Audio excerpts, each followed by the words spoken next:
ये स्टोरी है एक ऐसे बच्चे की जिसका बाप 2 साल में ही मर गया और उसकी माँ ने उसे बहुत मेहनत से पाला। जिसे बिजनेस में अपने बिजनेस पार्टनर से धोखा मिला, उसके बावजूद उसे सदी की सबसे महंगी लग्जरी कार बनाई जिसका नाम है मर्सिडीज बेंज। ये कार इतनी फेमस हुई कि ये हिटलर की सबसे फेवरेट गाड़ी बन गई। लेकिन इस लग्जरी कार का एक डार्क पास्ट भी है और वो ये है कि हिटलर के कहने पे इन्होंने 63,000 प्रिजनर्स से जबरदस्ती काम करवाया अपनी फैक्ट्री में। और इससे भी ज्यादा इंटरेस्टिंग बात यह है कि मर्सिडीज बेंज का जो नाम है मर्सिडीज, वो एक अमीर आदमी की बेटी का नाम है। लेकिन उसकी बेटी के नाम पे कार का नाम क्यों पड़ा?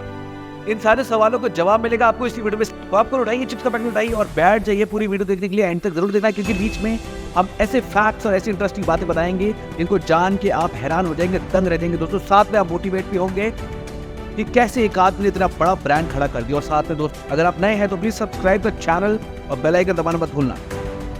कार्ल बेंज का जन्म 25 नवंबर 1844 को मोलबर्ग, जर्मनी में हुआ था। उनके डैड एक ड्राइवर थे और माँ एक हाउसवाइफ थी। जब वो 2 साल के थे उनके डैड की डेथ हो गई। उनकी माँ को अलग अलग जगहों पे जाके काम करना पड़ा उन्हें पालने के लिए। कार्ल बेंज ने अपनी माँ की मेहनत को देखा और वो एक अच्छे स्टूडेंट बने। 15 साल की एज में उन्होंने मैकेनिकल इंजीनियरिंग का एग्जाम क्वालिफाई कर लिया और कार्लशू पॉलिटेक्निकल स्कूल में एडमिशन ले लिया। इंजीनियरिंग की पढ़ाई कंप्लीट करने के बाद उन्होंने 7 अलग अलग जगहों पे नौकरियां भी की। उन्होंने लोहे की कंस्ट्रक्शन कंपनी में भी काम किया। कभी वो ड्राफ्टमैन की तरह काम करते और कभी डिजाइनर बन जाते। जॉब करते करते वो अपने एनवायरनमेंट को देखते और उन्हें एक चीज क्लियर हो गई, और वो ये कि आगे चल के जो हॉर्स कैरियर्स हैं यानी घोड़ा गाड़ी होंगे वो नहीं होंगे, और ऐसी कार बनाई जाए कि जो खुद ब खुद चल पाएगी सड़कों पे। जबकि ये जब अपने फ्रेंड्स से डिस्कस करते तो उनके दोस्त उन पे हंसने लग जाते हैं। लेकिन कार्ल बेंज को उनकी कोई परवाह नहीं। उन्होंने 27 साल की एज में अपनी जॉब छोड़ दी और एक मैकेनिक को अपना बिजनेस पार्टनर बना लिया। इस बिजनेस पार्टनर का नाम था ऑगस्ट रिटर और इन दोनों ने मिलकर लोहे का कारखाना खोला। अपने फ्री टाइम में मिस्टर बेंज हमेशा ऐसी कार बनाने में लगे रहते जो खुद ब खुद चल पाए। कार्ल अपने इंजन के काम में बिजी रहते। उनके दोस्त ने उनको धोखा भी दे दिया। कार्ल को पता नहीं चल रहा था कि वो क्या कर रहे हैं, क्योंकि उनके बिजनेस पार्टनर और गस्ट रिटर के पास भी कंपनी के शेयर्स थे। इसी वजह से कार्ल इस कंपनी को नहीं छोड़ सकते थे, क्योंकि उनका खाने पीने का सारा पैसा इसी लोहे के कारखाने से आता था। लेकिन इस बुरी सिचुएशन में एक लड़की ने उनकी मदद करी और इस लड़की का नाम था बर्था रिंगर, और जो आगे चल के उनकी वाइफ भी बनी। अब हुआ ये कि बर्था के घर वाले ने उनके दहेज के लिए कुछ पैसे सेव किए हुए थे। अब बर्था ने उन पैसों में से कुछ पैसे लिए और उससे अगस्त रिटर के साथ शेयर्स खरीद लिए, जिसकी वजह से उस लोहे के कारखाने के सिर्फ 2 मालिक रह गए, बर्था और मिस्टर कार्ल बेंज। और अगले 10 सालों तक इन्होंने बहुत से पेटेंट अपने नाम भी किए।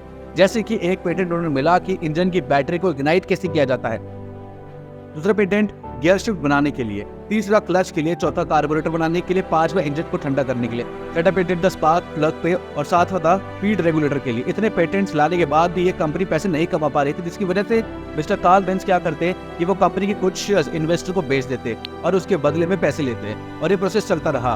और एंड में कार्ल बेंज के पास सिर्फ कंपनी के 5% शेयर बच गए, जिसकी वजह से जो सारे बाकी के इन्वेस्टर्स थे उन्होंने कार्ल को डिमोट कर दिया, यानी कि छोटी पोजीशन पे लगा दिया, और कार्ल बहुत दुखी हो गए। मिस्टर बेंज को पता चल चुका था कि इस कंपनी में रहकर उनके सपने पूरे नहीं हो सकते, और उन्होंने ये कंपनी छोड़ दी और दोबारा से वो जीरो पे आ गए। कुछ हफ्तों के बाद बेंज 2 भाइयों से मिले, जिनका नाम था मैक्स रोज और फ्रेडरिक विल्हेम, जो दोनों एक साइकिल शॉप के ओनर थे। इन तीनों ने मिलकर एक नई कंपनी बनाई जिसका नाम रखा गया बेंज एंड को। इस कंपनी को जल्दी सक्सेस मिल गई। बेंज को यहाँ पर बहुत टाइम मिल रहा था अपने इंजन पर काम करने के लिए, और 1885 में उन्होंने ऐसी कार बनाई जो खुद ब खुद चल सकती थी और उसे पेटेंट भी करवाया और उसे नाम दिया बेंज पेटेंट मोटर वैगन। इसकी मैक्सिमम स्पीड थी 16 किलोमीटर पर आवर। अभी जो मॉडल 1 था इसे कंट्रोल करना बहुत डिफिकल्ट था, और एक बार पब्लिक डेमोन्स्ट्रेशन हो रहा था और ये मॉडल जाके सीधा दीवार में टकरा गया, जिसकी वजह से जो मॉडल था वो बहुत ही कम बिका। अगले साल 1889 में इन्होंने मॉडल 2 निकाला और 2 साल के बाद मॉडल 3। मिस्टर बेंज की वाइफ बर्था को यकीन था कि मॉडल 3 बहुत अच्छा है और ज्यादा बेचने के लिए इसकी पब्लिसिटी की जानी चाहिए, लेकिन मिस्टर बेंज इससे राजी नहीं थे। वो जानते थे कि ये मॉडल वॉल में टकरा गया तो ये दोबारा से मॉडल नहीं बिकेंगे, इसलिए वो इसकी पब्लिसिटी नहीं कराना चाहते थे। फिर 4 अगस्त 1888 में बर्था ने डिसाइड किया। वो रात को चुपके से अपने 5 बच्चों के पास गई। उनमें से 2 बच्चों के कान में उसने कुछ कहा और आके वापस अपने हस्बैंड के साथ लेट गई। अब अगली सुबह उसने जो किया उसके बारे में किसी ने भी नहीं सोचा था कि बर्था एक ऐसा स्टेप उठा सकती थी। बर्था बेंज एक दिन चुपके से उठी। उसने अपने 2 बेटे रिचर्ड और यूजिन को साथ में लिया। गैराज से बेंज मॉडल 3 निकाला और कार स्टार्ट की और अपनी माँ के पास निकल गई, जो कि 106 किलोमीटर दूर थी। रास्ते में जब कई लोगों ने उसे देखा तो डर के मारे भूत भूत चिल्लाने लगे। किसी को पता नहीं चला कि ये चीज है क्या जो खुद चली जा रही है, और उसे चलाने के लिए कोई हॉर्स भी नहीं है। लेकिन मिसेस बेंज फिर भी चलती रही। उस वक्त मॉडल 3 में सिर्फ 4.5 लीटर फ्यूल ही आता था।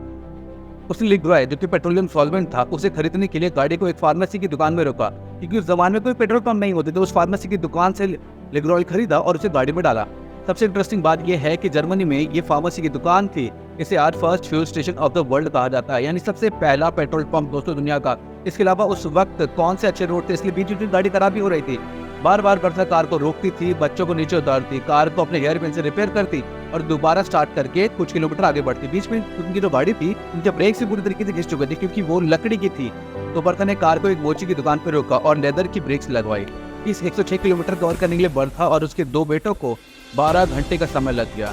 वहाँ पहुँच के उन्होंने टेलीग्राम से अपने हस्बैंड को फ़ोन किया और कहा कि अपनी माँ के घर वो पहुँच गई है। थोड़े दिनों के बाद वो इसी कार में वापस बैठ के कालवेंसर वापस आई। इस ट्रिप से इन दोनों के बिजनेस को बहुत पब्लिसिटी मिली। ये इनकी ब्रेक इम्प्रूवमेंट के बारे में बर्था ने काल को बताया, जिसकी वजह से इस डिजाइन को चेंज कर दिया गया और इस तरीके से पहली बार एक वाइफ ने अपने हस्बैंड की इन्वेंशन को दुनिया के सामने लाया। बर्था की एक्टिविटी से कंपनी को बहुत पब्लिसिटी मिली और इनका इंटरनेट कंबंशन इंजन बहुत बिका और बेंज दुनिया की सबसे बड़ी ऑटोमोबाइल कंपनी बन गई। 1899 में इन्होंने पूरी दुनिया में 572 गाड़ियां बेची, और जो कि नंबर बहुत बड़ा था, क्योंकि सारे लोग सिर्फ घोड़ा गाड़ी यूज करते थे उस समय और सिर्फ अमीर लोग ही इन कार को अफोर्ड कर सकते थे। इस वक्त बेंज की कंपनी बहुत अच्छी चल रही थी, क्योंकि इनकी एक और कंपनी थी जो इनकी कॉम्पिटिटर बन गई और वो बेंज की तरह ही बहुत अच्छी कार्स बना रही थी। इस कॉम्पिटिटर का नाम था डाइमलर मोटर्स। अब इसमें 2 पार्टनर्स थे, गॉटलिब डाइमलर और विल्हेम मेybach। अब ये दोनों थे तो इंजीनियर्स ही, लेकिन जो डाइमलर थे वो एक बहुत अच्छे बिजनेसमैन भी थे। वो चाहते थे कि अपने बिजनेस से मैक्सिमम प्रॉफिट कैसे कमाया जा सकता है, लेकिन ये समझ उतने अच्छे बिजनेसमैन मिस्टर कार्ल बेंज नहीं थे। 1887 में Daimler Motors first front engine motor car बना चुके थे, जो कि आज की गाड़ी जैसे दिखते थे, यानी बेंज की गाड़ी से अच्छी दिख रही थी। और इसके बाद डायमंड मोटर्स ने बनाया अपना मास्टरपीस, जो कि था मर्सिडीज 35 HP। अब इस कार का नाम मर्सिडीज क्यों पड़ा, इसके पीछे का कारण यह है कि उस वक्त एक रिच बिजनेसमैन, जिसका नाम था एमिल जेलिनेक, जो कि बहुत ज्यादा कार का दीवाना था और उसका शोरूम था उस जमाने में। उसने डायमंड मोटर्स के मालिक को कहा कि देखो, मैं गाड़ियों का बहुत बड़ा ऑर्डर दे सकता हूँ, लेकिन मेरी 2 शर्तें हैं। शर्त नंबर 1, ये जो नई गाड़ी है वो पुराने मॉडल सबसे बेटर होने चाहिए, और शर्त नंबर 2, इस गाड़ी का नाम मेरी बेटी का नाम मर्सिडीज के ऊपर रखा जाएगा। डायमंड मोटर कंपनी के मालिकों ने ये बात मान ली और ये मॉडल बहुत ही फेमस हो गया। इसके बाद जर्मनी के इकोनॉमिक हालात अच्छे नहीं थे, इसकी वजह से दोनों बेंज और डायमलर की कार्स नहीं बिक रही थी। इन दोनों कंपनीज ने डिसाइड किया कि इन्हें मर्ज कर लेना चाहिए, और इन्होंने एक्चुअली किया भी, और इस कंपनी को नाम दिया डाइमलर बेंज कंपनी। इनके पास जितने भी मॉडल्स थे इन्होंने साथ मिलकर निकाले। उन्होंने डाइमलर बेंज कहने की बजाय इन्होंने मर्सिडीज बेंज कहा, जैसे कि Mercedes model S, model SS के एक्सेट्रा।